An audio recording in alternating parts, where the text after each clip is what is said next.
It's time for Dodger baseball. There they go. Throw to third. Beats him, but he got his foot in. The 50th for Ohtani. Ohtani sends one in the air. The other way. Back it goes. Gone! Shohei Ohtani starts the 50-50 club.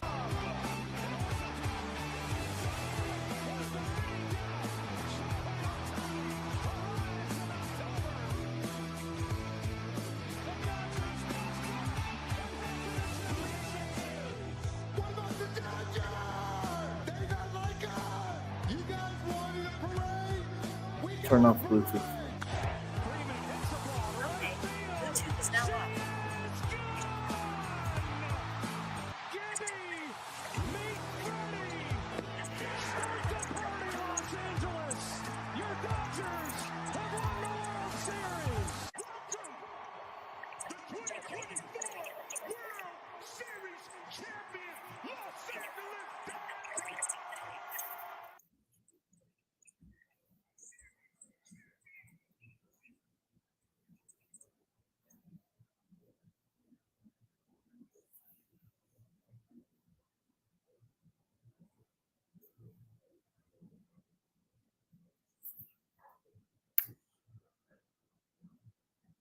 All right, are we live? Let's see.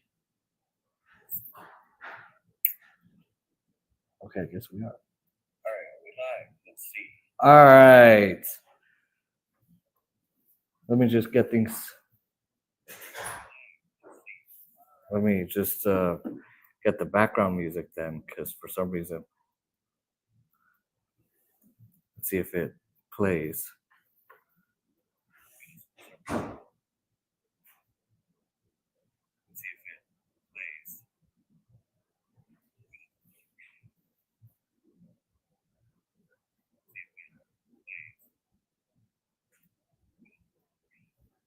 All right, regardless, we are live. We are in a we are in a sort of new studio, not really new, more like, let me just take care of this. All right, so that didn't work. All right. So we are in a somewhat new studio for now. It's not really a studio. It is a place I'm at right now, just kind of taking care of some things for family. So we're just going to do this real quick.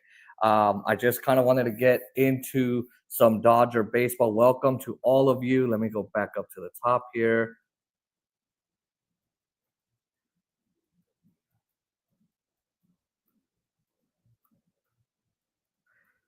Thank you to the 13 of you that are viewing. Really appreciate that. All right. I wanted to come in and talk about Dodger baseball. Of course, what you see on the screen right now is not Dodger baseball. What you see right now is talking about the biggest superstar on the Dodgers, Shohei Ohtani. Now, before I get into it, make sure you guys like, comment, share, and subscribe to us here on YouTube at J Sports. Link is in the description and all of that. We are doing a live stream tonight, by the way, with our good friend RTS with Oscar Montiel host. Well, Oscar Montiel. So we are doing a live stream. Yes, I'm sorry about my eyes. They move. You can't see the pupils. I'm just making those comments because I know that people are going to say something about it. So, all right. So press the post notification bell so you don't miss another one of these streams.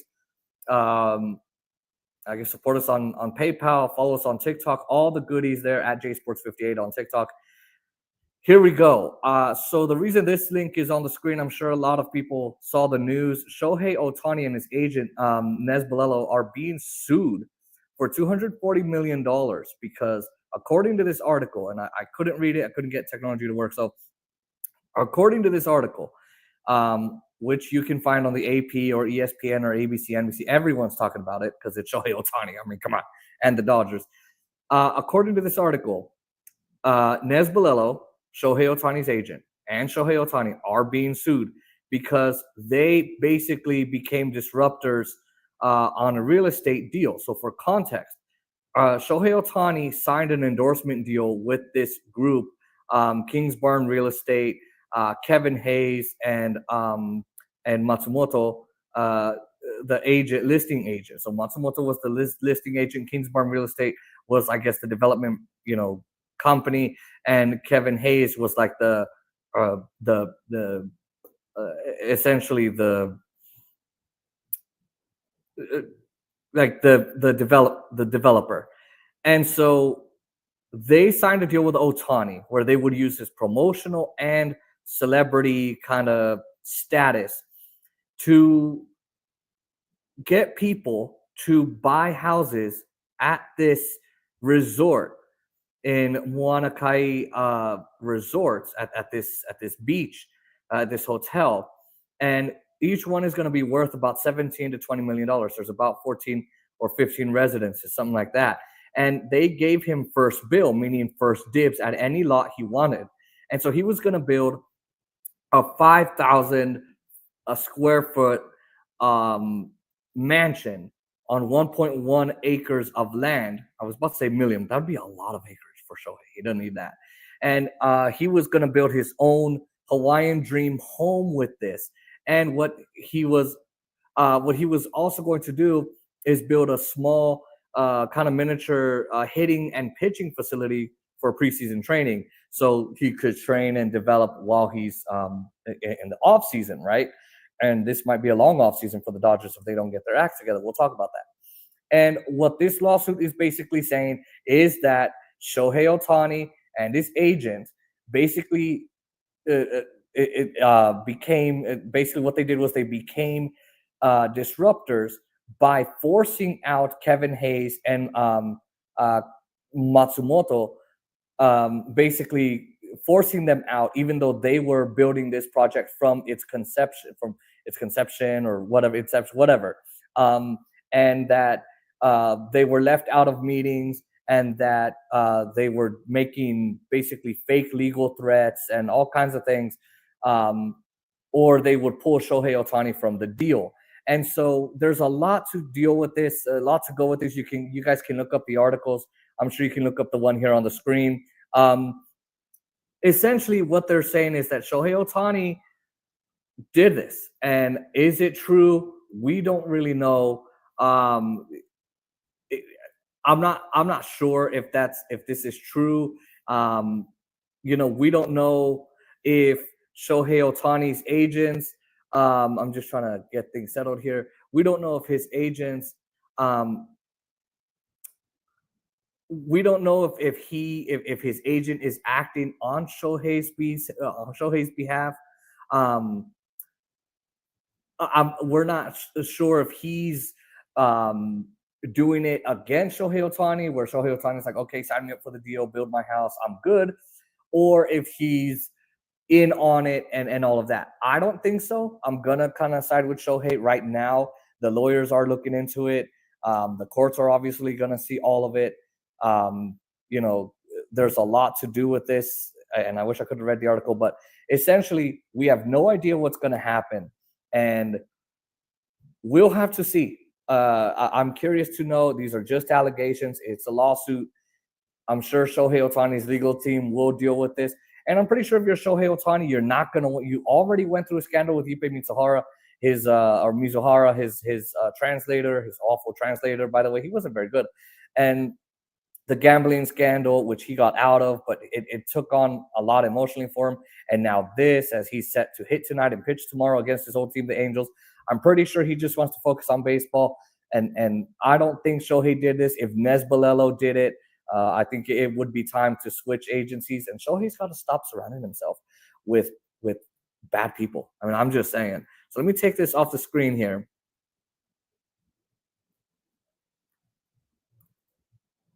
Okay. All right. All right.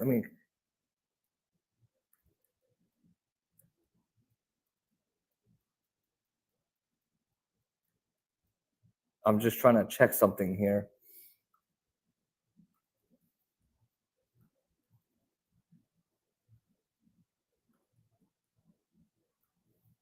All right. So it says my mic is muted. Let me know if you guys can hear me. Let me, you know what? Let me go into the comments here.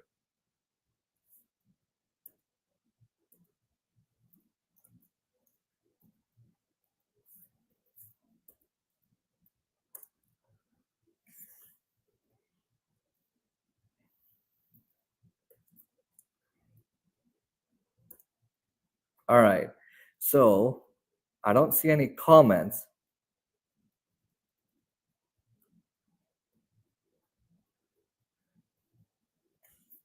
So I don't see any comments. So let me just.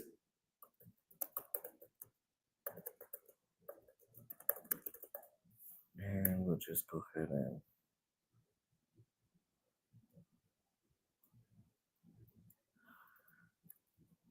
This thing is not working.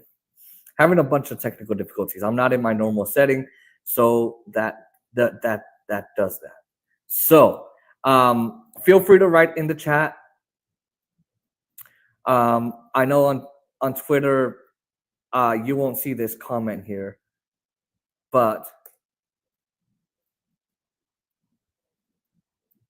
let's see if I can't fix this. This thing is acting up. Let's see if it did it. So I misspelled, but basically feel free to write in the chat. So that's Shohei Ohtani's update. Now let's go over some injury updates real quick. I want to kind of speed through this. So the Dodger injury updates. Michael Kopech kind of went down with the knee issue. It wasn't an arm issue. It was that kind of meniscus, and he got a meniscus surgery. I can't pronounce the name of the surgery. He was put on the 15-day IL, and he has been out ever since, I think late July. And look, I think if Michael Kopech can come back, he's been hitting. He was throwing in Anaheim yesterday or last night, facing live hitters. And so it's not that the arm is an issue. That isn't the issue at all. It's the knee and kind of getting himself back positioned and making sure he's good to go. So it's a good thing that it wasn't the arm, because this bullpen seriously needs a shot in the damn arm. It needs a real good vaccine or something to fix itself, because they're giving up home runs, they're blowing games, they're imploding. It's just not a good look right now for the bullpen, and you can see it. Thank you to 17 of you watching on Twitter. You just can't trust that the bullpen is going to do you right. And unfortunately, look, these guys just are not finding the strike zone. They're not finding their command. And if Michael Kopech can come back, look, Michael Kopech gave up a lot of runs last year. He wasn't very good. He loaded the bases. He caused defensive issues. But this year, when he came back off injury, he was absolutely lights out electric. And I think they just need that motivation, that shot in the arm. And I think that's Kopech. On to Kirby Yates. I don't like Kirby Yates because he's the guy that's very much I'm sorry, I'm going to put it this way. He's old. And he's just not good anymore. And I don't know why the front office thought, let's go older and sign a reliever that's older. They signed him, period. He's coming back. He had a lower back issue at first. They weren't able to identify the back issue, what it was. And now they are able to identify it. They are able to kind of get that done.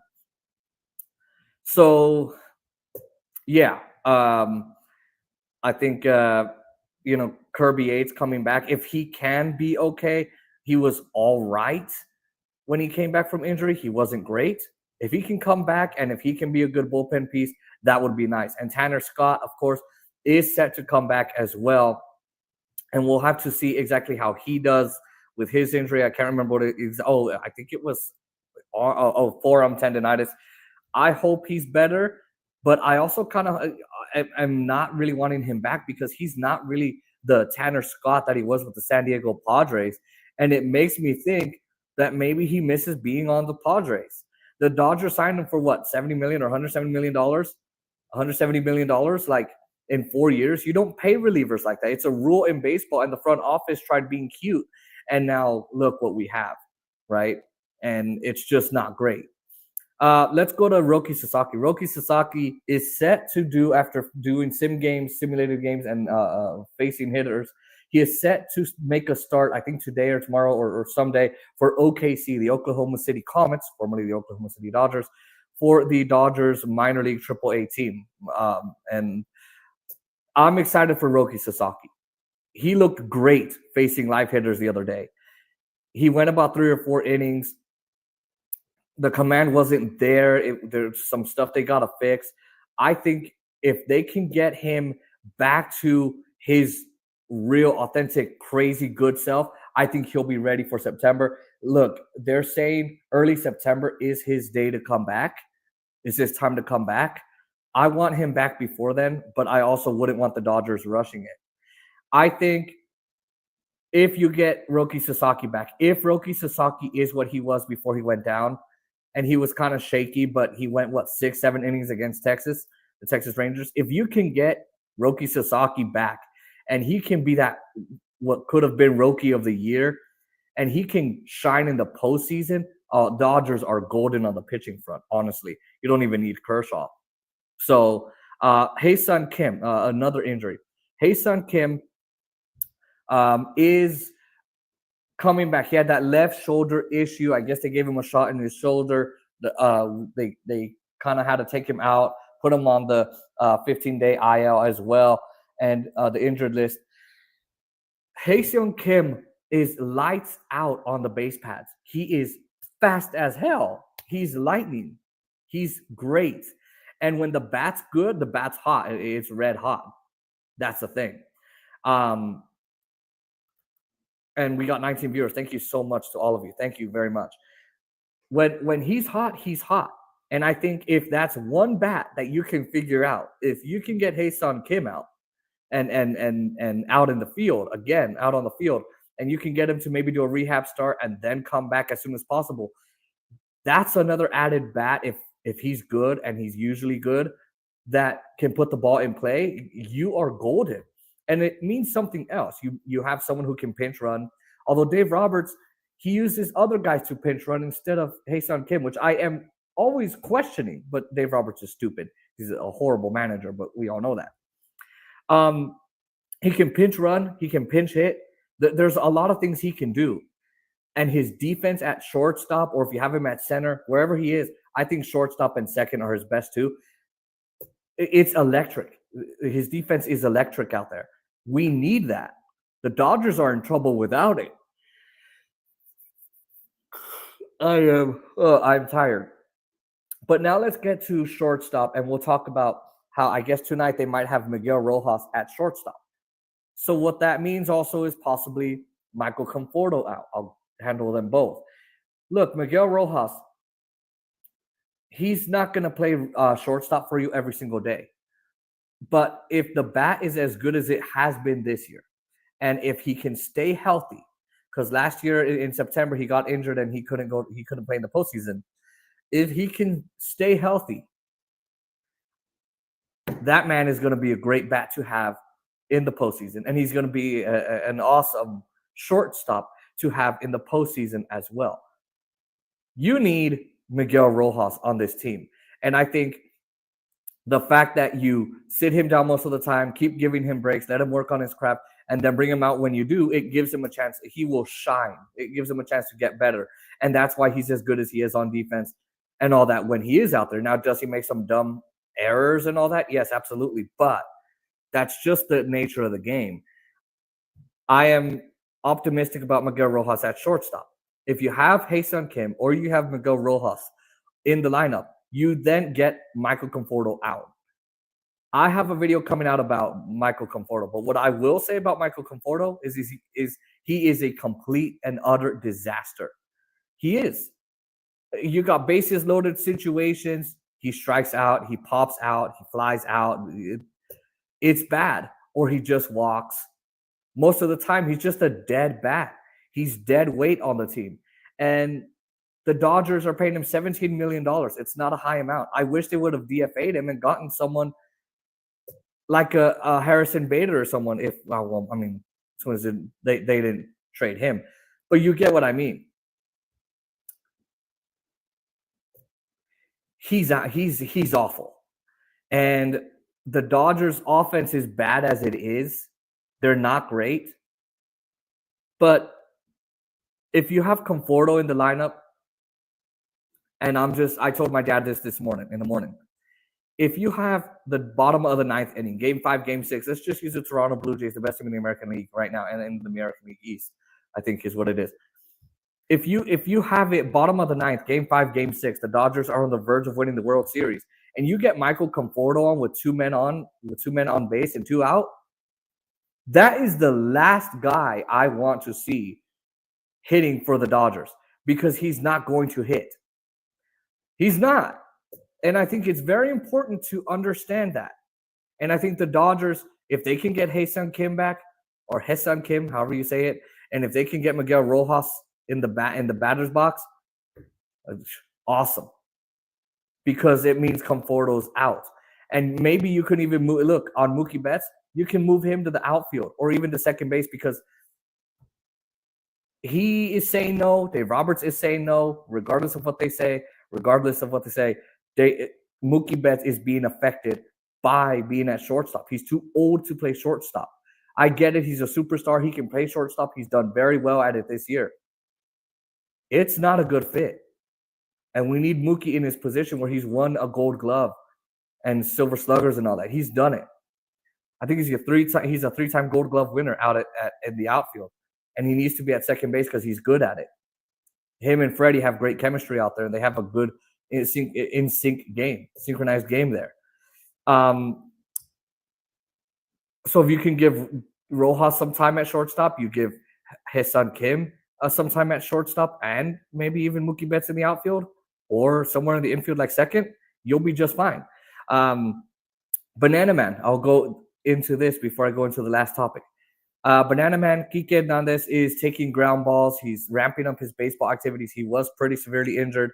At first it was, no, we can't guarantee he'll even ever come back this season. Now we'll have to see. Now he's ramping up baseball activities. I hope he comes back. Kike is a Dodger favorite. He is. He's a fan favorite. And people adore Kike. And of course, he is absolutely electric, and he's clutch in October. He's Key Clutch Hernandez. That's what I call him. Key Clutch Hernandez. Instead of Kike, he is Key-tober. Okay? He was hitting home runs in all the series except, I think, the World Series. He was one of the ones that hit a home run, aside from, along with Teoscar Hernandez, who I think needs to figure it out too. He's one of the ones that was hitting homers in that last game against the Padres that helped the Dodgers win. They would have won anyway because the bullpen kept them scoreless, and so did Yamamoto. But it doesn't matter. Kike is clutch in October. He's Keek-tober, okay? Keek-tober, Kike Hernandez. If he can come back, I would love it. All right. Last topic. These are very short streams. I like the idea of doing short streams. I think it works. Let me know in the chat. The Dodgers offense. Guys, I did a video about the bullpen. The Dodgers offense is just crap. You go 1 for 9 or whatever. Oh, sorry. Okay, last night I was thinking about the Blue Jays. Last night, the Dodgers went 1 for 2 with runners in scoring position. Understand what those numbers mean. 1 for 2. What that means is that the Dodgers only had 2 opportunities against Jose Soriano, who had at the beginning of the game, at the start, a 4.77 ERA, something like that. Up and down. That's what that means. He didn't have a 2.50 ERA. He didn't have a 1.93 ERA.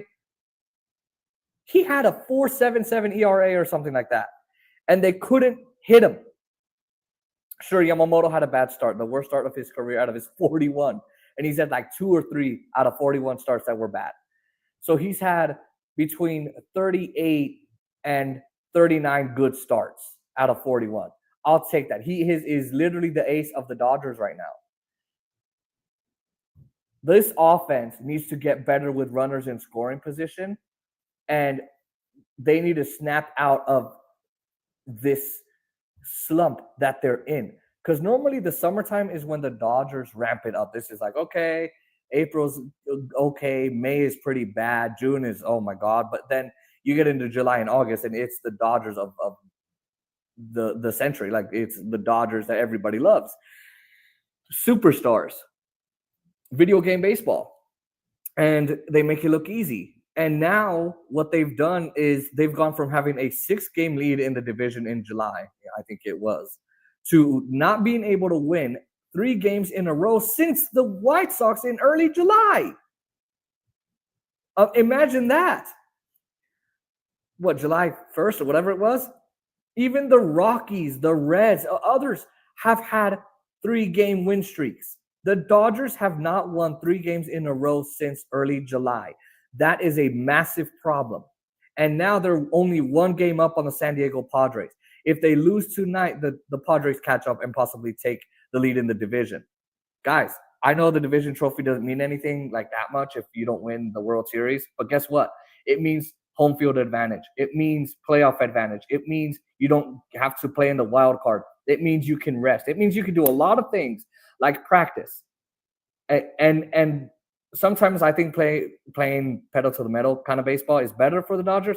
But look what happened last year. They were able to cruise. They were able to have a players-only flight. They were able to kind of come together and go to dinner and just bond with each other so they could build that team chemistry. You think they're going to be able to do that if they go and they have to play a wild card game where it's someone has to win 2 out of 3 and they play, let's say, I don't know, let's say Arizona, or right? Guys, I mean, it's just, or San Francisco, and San Francisco wins, or Arizona wins, and they move on and the Dodgers don't. We're back to where we were before. And I think the front office is to blame for this. I think they got the wrong pieces for the bullpen. I think they should have gone for a reliever. Alex Call's okay on the bat. Not great. He's better on defense. Another thing I'll say about Michael Conforto, we got Ryan Ward down in the minor leagues. He's seeing Dalton Rushing, Hunter Fedusha, Keyword Ruiz, Alexis Diaz. All these guys come up. Dalton Rushing, I think I'm pretty sure I said him. Alex Freeland. All these guys, Justin Dean, all these guys come up, and he's raking down there, and the Dodgers are just ignoring him. I think he would be a better bat than Ryan Ward. I'm sorry. I think he would be a better bat, than Michael Kopech. Because, than Michael Conforto. Sorry, there's a lot of names I'm looking at. He would be a better bat than Michael Conforto. There, I got it. He's Michael Conforto. Because he goes O4. Because he goes 0 for 4 most of the time, and he strikes out most of the time, and he's terrible. You bring Ryan Ward up, he's raking. So hopefully they can get Kim back. Hopefully they can get Kike, and hopefully they can get who's average in the regular season, but he's great clutch in October. So hopefully they get Kim, Rojas, everyone back in, and they get Roki back, and they get Kopech back. I'm not confident about Tanner Scott or Kirby Yates, but hopefully they get those guys back, give the bullpen a shot in the arm, and give the offense a shot in the arm, and get Michael Kopech on the effing bench. Don't put him in October. Just saying. The Dodgers have 6 weeks left of the season. They got 2 more games against the Angels. The Angels have 5 consecutive wins against the Dodgers. They need to not make it 6 tonight. They have got to give Emmett Sheehan run support, and he's got to be solid. And tomorrow, Shohei pitches against his old team for the first time ever. We'll be streaming that, me and Oscar. They have got to win, seriously, or they're going to be down against the Padres. And then they play the Padres this weekend, and then they play at Dodger Stadium, and then they go to Petco Park next weekend to play the Padres in San Diego. 2 giant-ass series that they've got to win, giant series. And if they don't win, it's over. Sorry, not sorry. And thank you to the 20 of you watching. The Dodgers are in trouble. We'll have to see how they do. We'll see what they do against the Angels. That is it for me for tonight, or for today, and then we'll see you at 6:30. So yeah, we'll do 6:30 Pacific, 9:30 p.m. Pacific, 9:38 p.m. Pacific, Eastern. Sorry. So the game starts at 9:38 p.m. Eastern, 6:38 p.m. Pacific. We'll start at 6:30 p.m. to go over lineups and all of that. They haven't released it, but I'm pretty sure it'll be released and Conforto will be in the lineup and he'll go for 4 or something and waste opportunities. So we'll be doing a live stream tonight. Join us there. Our friend Oscar will be there. And we will see you then. Until then, have a good day, everybody.